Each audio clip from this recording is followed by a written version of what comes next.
Yo, what's poppin'? It's your boy from the sea, the ATL Don, checking in. This week we got another sneaker pickup. This is from GOAT. I noticed that they have started charging sales tax, which really sucks. So that just makes the shoe that much more money that you could be saving and keeping in your pocket. This shoe cost $140, and GOAT has been charging $12 for shipping here in the U.S. I noticed that it should have came out to $152 at checkout, but they kept coming up with a higher price, and I didn't know what was going on. But sure enough, just like how eBay has started charging sales tax on everything, GOAT has now joined along with many sites that used to not charge sales tax. So, without further ado, let's get into this.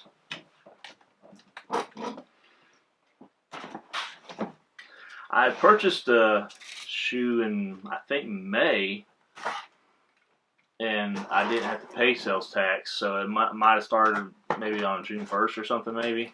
I actually reached out to them asking when this happened, but they did not respond back to me.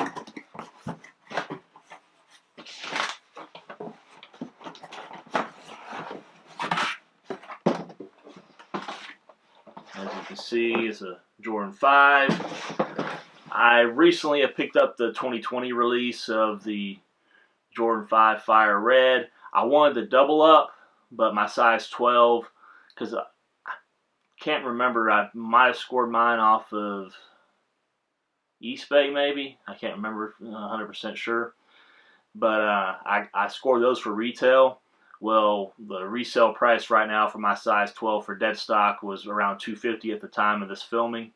So I was looking for a good used pair, since that's one of the advantages of buying it on GOAT versus StockX. Could not find any size 12 used of the 2020 version. I do have a couple 2013 versions of the Jordan 5s that I actually have 2 pairs of the Jordan 5 Grapes. So I decided I was going to go with 2013 version, size 12 of course. I thought these were in a really good shape, and the price, you couldn't beat it. So I got the GOAT sticker, authentication card. We don't have the black trash bag stuff that usually comes with it. But these look to be in tip-top shape. I did get the 2013 version of the Jordan 5 Fire Red. Very, very nice. Let's check these bad boys out. Some of the pairs on there had really bad yellowing in the netting and on the bottom of the soles. This one had very minimal, which that just happens over time on these particular shoes.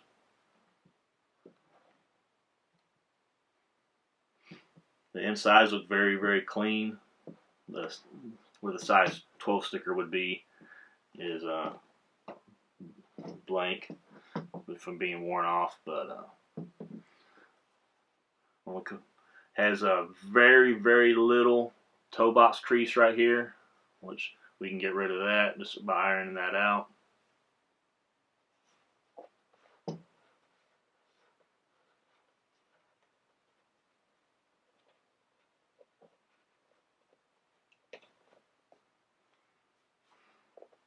The netting does not appear to have any yellowing yet. I know it will happen over time.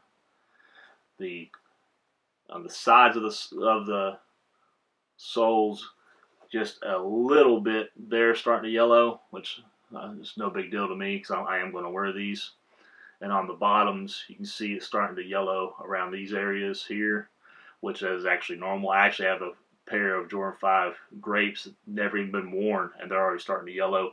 They've never been like exposed to sun or anything. But looks like these were worn just very, very little.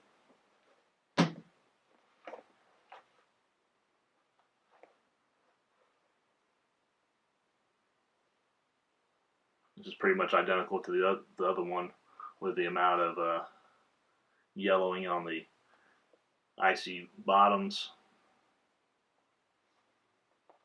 No scuffs. Yes, they do have the Jumpman on the back, but not a big deal. I know a lot of people don't like that. I think just a good wipe down with some Rejuvenator wipes and removing the toe box crease, slapping some sneaker shields. I think these bad boys be good to go. I'm just going to do a real quick side-by-side comparison with the 2020 release.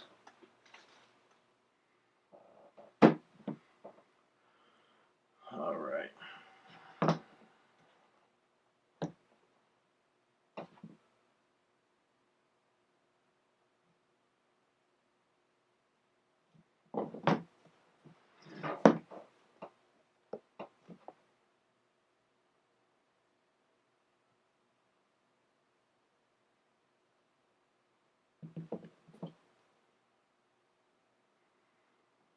For the most part, just the overall look, they're pretty much identical, except for these have Nike on the bottom, and these say Jordan due to the Jumpman being on the heel, and these having the Nike Air on the heel. So I'm going to leave these on ice and rock these. Prices on the resale market for a lot of these Jordans have gone through the roof, especially a lot of the OG Jordan 1s due to the documentary The Last Dance on ESPN. I think the 3M tongue is a little shinier. Yeah, it's definitely the 3M tongue is a little shinier on the 2020 version versus the 2013. But honestly, the leather quality feels pretty close to being the same to me.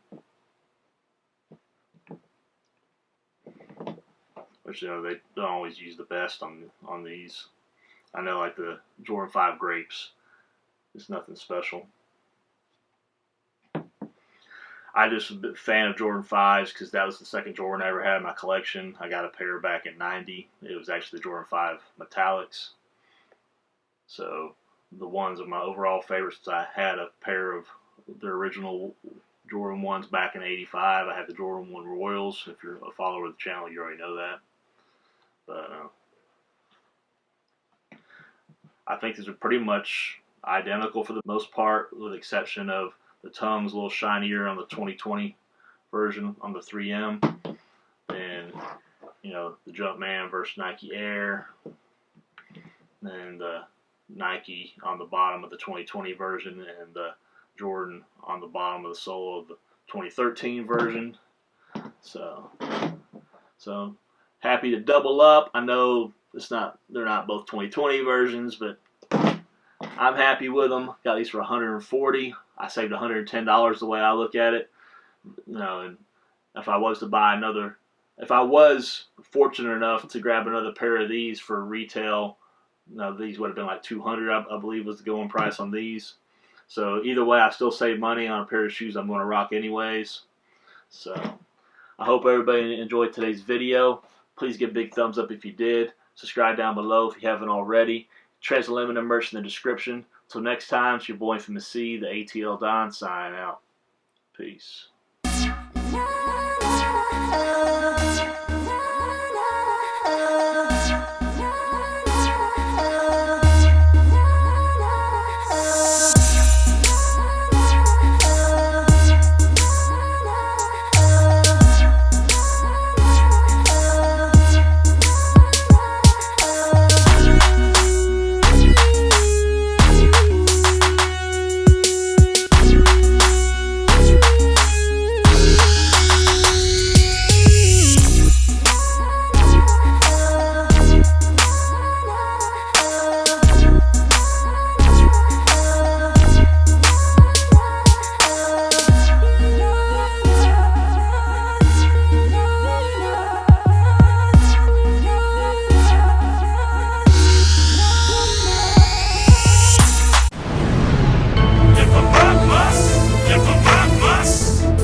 Trap on the block, on my vest and my clock. I'm that thug from Atlanta, still ballin' like Pac. If my seed be my name. They just trim my claim to fame. Mafioso be the click. That's gonna bring the pain.